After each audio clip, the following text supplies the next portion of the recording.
Mga kabarya, may nahingi na naman akong barya sa dati nating kamag-aral nung high school na isang seaman. Ito po ay ang 1 Bolivar ng bansang Venezuela. Yan po ang topic na pag-uusapan natin pagkalipas lamang po ng aking maiksing intro.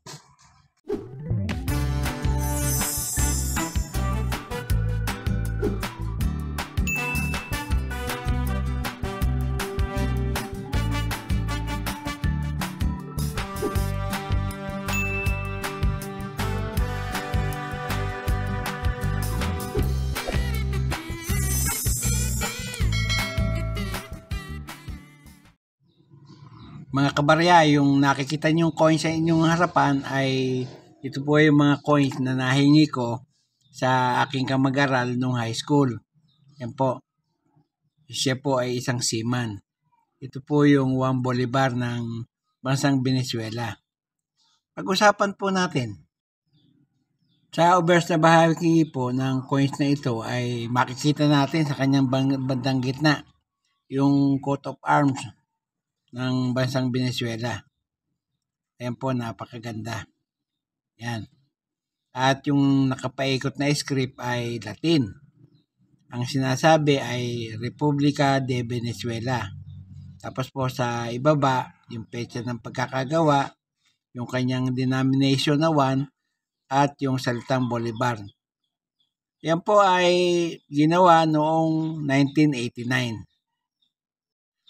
Ang translation nga po niyan ay Republic of Venezuela. Ang engraver po na gumawa ay si A. Bear. Yan po. Sa reverse na bahagi naman po ay makakita tayo ng larawan ni Bolivar Libertador. Yan po. Na nakaharap sa kaliwa. Yan. Maganda lalaki, matangos ang ilong. Tapos po sa ilalim yung engraver niya. Nakalagay po, bara po. Makikita niyo. Ang edge naman po, rated. Yan nga pong barya na yan ay pinagawa sa 3 pagawaan ng barya. Una po sa Mexican Mint. Casa de Moneda de Mexico. Mexico po. Yan po. Pangalawa po sa BDM Metal, Benigre Dutch Metalwork sa Waldorf, Germany. At ang pangatlo ay sa Berennate Dutch Nickelwork, Düsseldorf, Germany. Yan. Ang mga pagawaan na pinagpagawaan ng barya na yan. Yun nga pong mga barya na yan ay nanggaling sa bansang Venezuela. Ang ruling authority, Fourth Republic, pagbuhat 1953 hanggang 1999. Standard circulation coin po yan.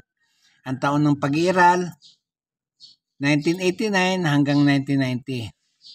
Ang value po, 1 Bolivar. Yan po. Ang currency po nila, Bolivar. Magbuhat 1879 hanggang 2007. Ang composition naman po niyan ay nickel-clad steel. Tumitimbang po ng 4.2 grams at may diameter na 23 mm. Yung kapal po, 1.55 mm. Yan. Ang hubog niya, yan, makikita nyo, bilog. Milled ang technique na ginamit at coin alignment ang orientation.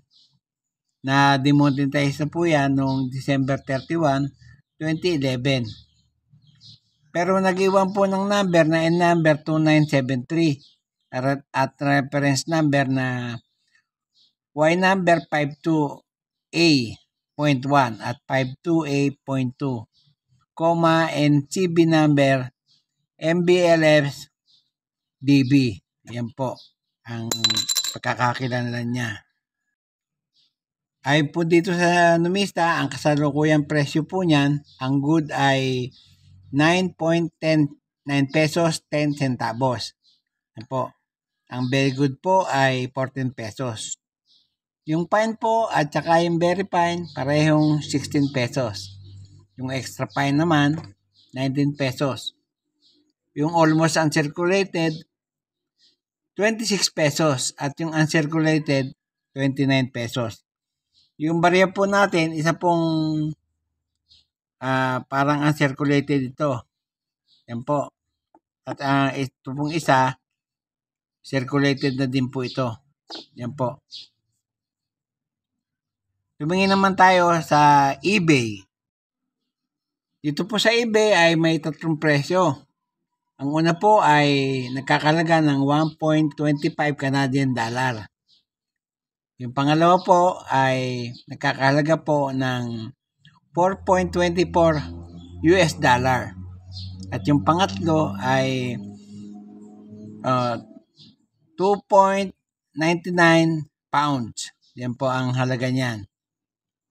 Yan po lamang at wala nang iba. Kaya nang dati, bago ako mayari sa aking video, nais ko muna kayong pasalamatan sa inyong walang sawang pagtangkilik sa aking mga vlog. Salamat po ng marami sa inyo.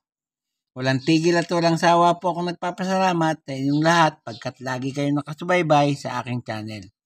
At sa huli ay masabi kong mabuhay tayong lahat.